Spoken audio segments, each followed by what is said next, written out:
आशीर्वाद मिले गुरु का, जिंदगी बने निराली। गोविंद सिंह जी की कृपा हो, हर घर में छाए खुशहाली।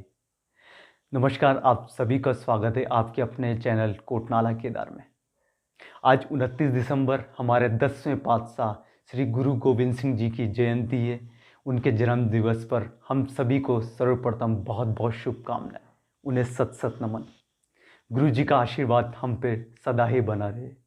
तो आज उनके जन्म दिवस पर बात करते हैं, उनकी गुरु जी की असंख्य बातों में से कुछ चीज़ों के बारे में बात करेंगे और कुछ हो सके तो सीखने का प्रयास करेंगे। गुरु जी का व्यक्तित्व एक ऐसा व्यक्तित्व, जब मैं गुरु जी के बारे में पढ़ना मैंने स्टार्ट किया तो मैं बिल्कुल अचंभित था। मुझे ये लगा क्या बोलूँ हमारे गुरु जी के बारे में, मैं क्या बोलूँ बाजा वाले जी के बारे में। कहीं ऐसा ना हो कि छोटा मुंह बड़ी बात हो जाए।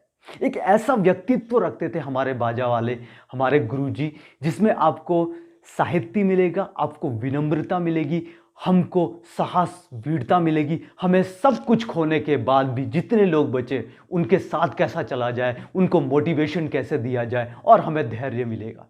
तो आइए बात करते हैं जल्दी से। हो सकता है ये वीडियो थोड़ा लंबा हो, पर बात करते हैं गुरुजी की असंख्य बातों में से कुछ चीज की। बात करेंगे विनम्र हृदय वाले और साहित्यकार।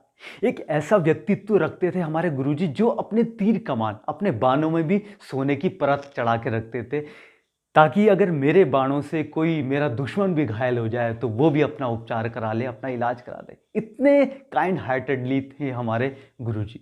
थोड़ा पीछे की बात करते हैं। गुरु गोविंद सिंह जी के पिता गुरु तेग बहादुर जी, जिन्होंने अपना सर्वोच्च बलिदान, अपना बलिदान न्यौछावर कर दिया था देश के लिए। उनके बलिदान देते ही, उनके शहीदी के बाद भी केवल 9 साल की उम्र में गोविंद राय जी को गद्दी मिल गई, गद्दी सौंप दी गई। सिर्फ 9 साल की उम्र में, याद रखिएगा, 9 साल की उम्र में। जबकि हम अपने बच्चों को क्या खाना है, क्या पीना है, उनको उस चीज़ की भी हम लोग उनको जिम्मेवारी नहीं देते। वो भी खुद ही करते हैं कि हमारा बच्चा इतना छोटा है। उतनी छोटी उम्र में, 9 साल की उम्र में, 10 साल की उम्र में उन्होंने जिम्मेवारी अपने पास ले ली। जिम्मेवारी आते साथ ही उनके चैलेंजेस स्टार्ट हो गए, संघर्ष स्टार्ट हो गया। दरअसल उन्हें गुरु की गद्दी मिलने के बाद काफ़ी सारे लोग थे जो उनसे खफा थे। काफ़ी सारे लोग नाराज थे कि इनको गद्दी क्यों मिल गई। उनके सगे संबंधी भी, जैसे धीरमान हो गए, उनके पुत्र हो गए राम राय धीरमान जी की, ये सब के सब उनके खिलाफ हो गए। साथ साथ में जो अगल बगल के पड़ोसी राजा थे, पहाड़ी राजा थे, वो भी उनके खिलाफ हो गए। और सबसे बड़ा संघर्ष, सबसे बड़ा जो चैलेंज उनके सामने आया वो ये आया कि गुरु तेग बहादुर जी की मृत्यु के बाद, उनकी शहादत के बाद, जो सिख समुदाय था, सिख समुदाय बिल्कुल एकदम मानसिक रूप से चकनाचूर हो गया। वो बिल्कुल निराश हो गया, हताश हो गया।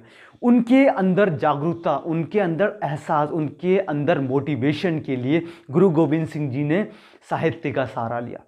उन्होंने 52 कवियों और विद्वानों के साथ बहुत सारी रचनाएं की, जिसमें कि कृष्ण अवतार, चंडी दीवार शामिल है। इस तरीके की रचनाएं करते साथ ही सिखों का जो मनोबल गिर गया था, उस मनोबल को बिल्कुल तुरंत बढ़ा दिया उन्होंने। तो इतनी बढ़िया तरीके से साहित्य और विनम्रता का परिचय दिया। बात करेंगे लीडरशिप क्वालिटी की। दरअसल गुरुजी के बचपन से ही उन्होंने लीडरशिप क्वालिटी उन पर कूट कूट के भरी थी। जब गद्दी मिलने के साथ ही अगल बगल के जो पहाड़ी राजा या और राजा हुआ करते थे, वो उनसे ईर्ष्या खाते थे। वो ये सोचते थे गुरुजी का जिस तरीके से कद बहुत ऊंचा हो रहा था, तो कहीं इनका कद और आगे न बढ़ जाए। उस वक्त भारत पे राज करता था औरंगजेब। काफ़ी सारे राज्य इसने कैप्चर कर चुका था। उन पहाड़ी राजाओं ने ईर्ष्या के कारण जो गुरुजी के साथ थे, उन्होंने गुरुजी का साथ छोड़कर औरंगजेब का साथ पा लिया। गुरुजी ने काफ़ी उन्हें समझाने की कोशिश करी कि आप मत जाओ, फिर भी उन्होंने औरंगजेब का हाथ थाम लिया, दामन थाम लिया। इससे नाराज होकर, क्योंकि गुरुजी समझ गए कि किसी पे भी भरोसा करना इस टाइम लाजमी नहीं होगा, उन्होंने अपना एक खुद का संगठन बना दिया। उन्होंने खालसा पंथ की स्थापना करी 1699 में 30 मार्च के दिन। जिस खालसा यानी पवित्र आदमियों का, पवित्र व्यक्तियों का एक समूह, एक संगठन बनाया, मजबूत संगठन बना दिया। यानी ये लीडरशिप क्वालिटी दर्शाता है कि अगर कोई दूसरा आदमी हमारी अपेक्षाओं पे ना उतरे तो हम पे इतने लीडरशिप क्वालिटी होनी चाहिए कि हम खुद भी लीडर बन के और एक बहुत बड़ा संगठन बना सकें। ये लीडरशिप क्वालिटी। अगली बात करेंगे साहस, वीरता और धैर्य की। सच है विपत्ति जब आती है कायर को ही दहलाती है। सूरमा नहीं है विचलित होते, क्षण एक नहीं वो धीरज खोते। अब आई एक ऐसे युद्ध की बात, एक ऐसा युद्ध जो इतिहास में आज तक नहीं लिखा गया और ना हो सकता है ना कोई भविष्य में ऐसा युद्ध लड़ा जाए। एक ऐसा युद्ध लड़ा, वो भी उस कंडीशन में जबकि बड़े से बड़े सूरमा का भी दिल विचलित हो जाए। बट हमारे गुरुजी जो थे वो थे सूरमाओं के भी सूरमा। 1700 से लेकर 1703 तक गुरुजी और जो पहाड़ी राजा आसपास के राजा थे उनके बीच काफ़ी युद्ध हुए। तो वो गुरुजी से बहुत बुरी तरीके से हार गए थे। जब वो गुरुजी को हरा नहीं सके तो उन्होंने औरंगजेब का दामन थाम लिया सन 1704 में। औरंगजेब पहले से ही गुरुजी से चिढ़ता था, तो औरंगजेब ने इस बार विशाल सेना का नेतृत्व दिया वजीर खान को। तो वजीर खान और पहाड़ी राजाओं ने जो अनंतपुर किला था जिसमें गुरुजी, उनके परिवार वाले और उनके सैनिक थे वहाँ पर, तो उनको पूरा किले की चारों तरफ से घेराबंदी कर दी। अब कोई भी सिख अगर किले से बाहर आता तो ये उनको मार देते थे और साथ साथ में किले का राशन सामग्री भी खत्म होने के कगार में था। तो इसके डर के कारण कुछ सिखों ने गुरुजी के सामने रिजाइन दे दिया।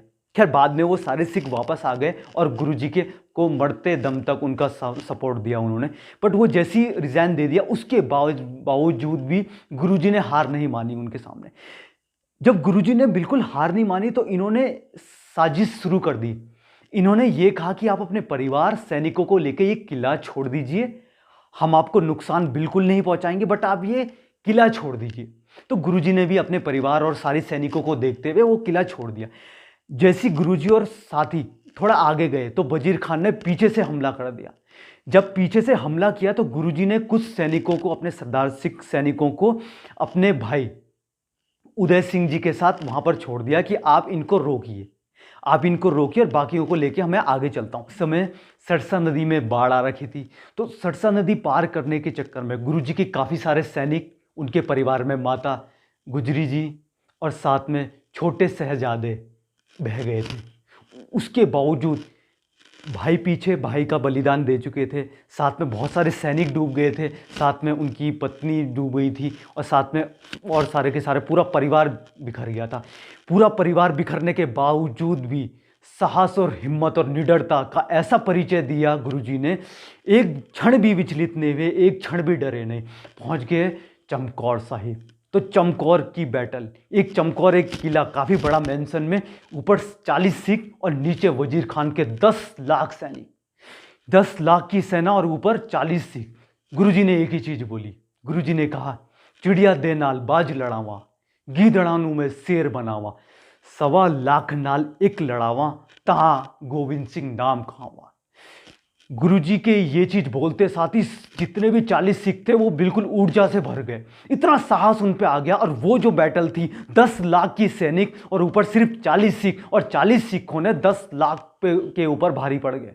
मुगल उस बैटल को इतनी बुरी तरीके से उस युद्ध को हारा और 40 के 40 सिखों ने डंका बजा दिया। लगभग 1 से 1.25 लाख जो वहाँ के सैनिक थे मुगल के, उन्हें मार डाला। और उसके बावजूद भी वो गुरुजी को पकड़ नहीं पाए और गुरुजी वहाँ से चले गए। सोचिए उस परिस्थिति में जबकि पूरा परिवार बिखर गया, उसके बावजूद 10 लाख लोग और ये 40 सिख और 40 के 40 जीत भी गए और गुरुजी वहाँ से चले गए। इतना अविश्वसनीय, आपको यकीन हो रहा है ऐसा युद्ध लड़ा था गुरुजी ने कि किस तरीके की सोच होगी आप खुद ही सोचिए। मैं यहाँ देहरादून में बैठा हूँ, देहरादून की पॉपुलेशन आपको बताऊं 17 लाख देहरादून की पॉपुलेशन है। उसमें से सोचिए 10 लाख लोग, वो भी सैनिक, 10 लाख सैनिक। अगर हम 40 लोग हैं और वहां पर पूरा देहरादून आ जाए तो क्या स्थिति रहेगी आदमी की, मनस्थिति, आदमी तो पागल हो जाएगा, आदमी लड़ने की सोचेगा भी कैसे। ये थे हमारे गुरुजी। तो इन गुरुजी की हम पूजा करें तो क्यों ना करें, इन्हें हम भगवान माने तो क्यों ना माने, हम आपस में मानेंगे भगवान।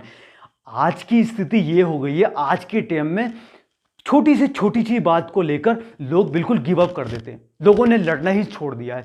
आए दिन पेपर में देखते रहते हैं, कभी सुसाइड का आप देखिएगा, कभी सुसाइड कर दिया, कभी करियर की फेलियर के कारण ये हो गया, कभी लोग बीमार होते हैं तो लोग बीमारी से लड़ना ही नहीं जानते। लोग सोचते हैं कि मैं बीमार हो गया, यानी शरीर को उसी टाइम त्याग देते हैं, यानी लड़ते ही नहीं है। तो अगर आप लड़ोगे नहीं अपने से, अगर आप दूसरे से नहीं लड़ोगे तो क्या आपकी पूजा होगी? तो गुरुजी की इसलिए पूजा हुई है।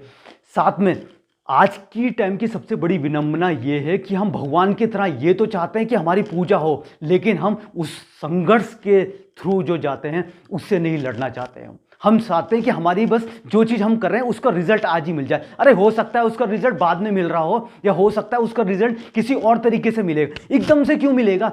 गुरुजी ने अपने बचपन से लेकर जब तक उनको गद्दी मिली थी तब से लेकर, और जब तक उनका जीवन रहा तब तक उन्होंने संघर्ष किया। अरे पूरा का पूरा परिवार ने उछावर कर दिया, इतनी बड़ी बड़ी जंगें लड़ी, बैटल लगी, तब जाके आज उनकी पूजा होती है। और हमें क्या चाहिए? हमें आज ही हमें कुछ चीज़ किया, हमें उसी का तुरंत रिजल्ट हमें मिलना चाहिए। ऐसा कभी नहीं होगा। अगर ऐसा होगा तो हम गुरु जी के 0.111% भी नहीं होंगे। तो आज सर्वंत्र धानी जिन्होंने अपना पूरा जीवन, अपना पूरा परिवार न्यौछावर कर दिया देश के लिए, हम सभी के लिए, उनके जन्म दिवस पर, उनकी जयंती पर उनको सत सत नमन करते हैं। और गुरु जी का आशीर्वाद हम सभी पर बना रहे।